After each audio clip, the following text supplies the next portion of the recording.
Chapter 1. High Expectations. On the 2nd of May 1997, I walked into Downing Street as Prime Minister for the first time.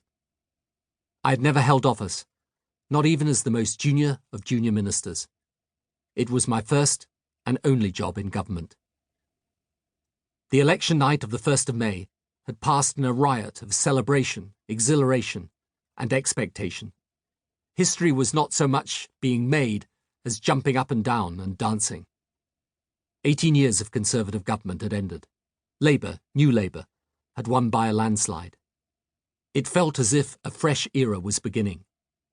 As I walked through the iron gates into Downing Street, and as the crowd pressed forward in enthusiasm, I could feel the emotion like a charge.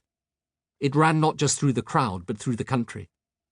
It affected everyone, making them believe all things were possible, that by the very act of election and the spirit surrounding it, the world could be changed. Everyone, except for me, that is. My predominant feeling was fear, and of a sort unlike anything I had felt before, deeper even than the fear I had felt the day I knew I was going to take over the leadership of the Labour Party. Until election night, this fear had been kept in check by the routine, rigour, and sheer physical and mental exertion of the campaign. Also, campaigning was familiar emotional as well as political territory. I had a strategy for guiding us from opposition into government. I adhered to it, and I knew that if I did so, I wouldn't fail. I had redefined the Labour Party as New Labour, a changed progressive force in British politics. I had set out an outline programme of sufficient substance to be credible, but lacking in the details that would have allowed our opponents to damn it. And I had fashioned a strong but believable attack on the government, and assembled a ferociously effective election-fighting machine.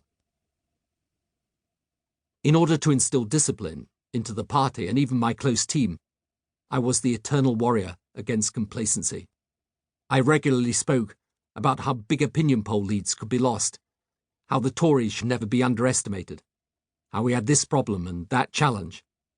Since we had lost 4 elections in a row and had never won 2 consecutive full terms, I was cultivating fairly fertile ground. The party had almost come to believe that it couldn't win, no matter what it did. I thought that was complete baloney. We had lost because we were out of touch with the modern voter in the modern world. The first rule in politics is that there are no rules, at least not in the sense of inevitable defeats or inevitable victories. If you have the right policy and the right strategy, you always have a chance of winning. Without them, you can lose no matter how certain the victory seems. Pretending that it was all really on a knife edge helped motivate us and kept us in line. Though underneath I was very confident, you never know. What's more, I believed the current Prime Minister, John Major, was much better than most others thought. He had real appeal as a person. Fortunately, his party had gone off the rails, to a heavy, hard-right position, and over the seemingly interminable time I'd spent as leader of the opposition, almost 3 years, I'd learnt how to play him and his party off against each other.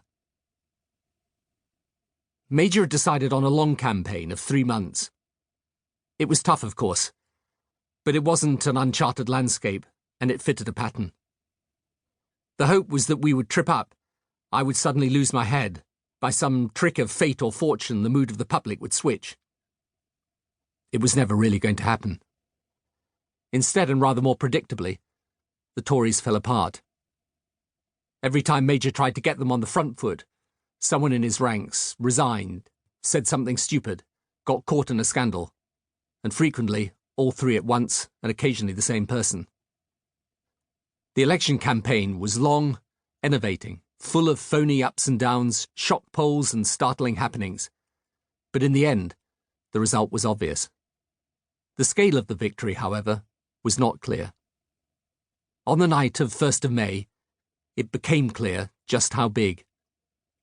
And that was when the fear started to set in. The actual day of the election had passed uneventfully. Campaigning stopped and I went to vote. I walked out of our constituency home in Trimdon Colliery, an old mining village near Sedgefield in County Durham, where I'd been MP for 14 years.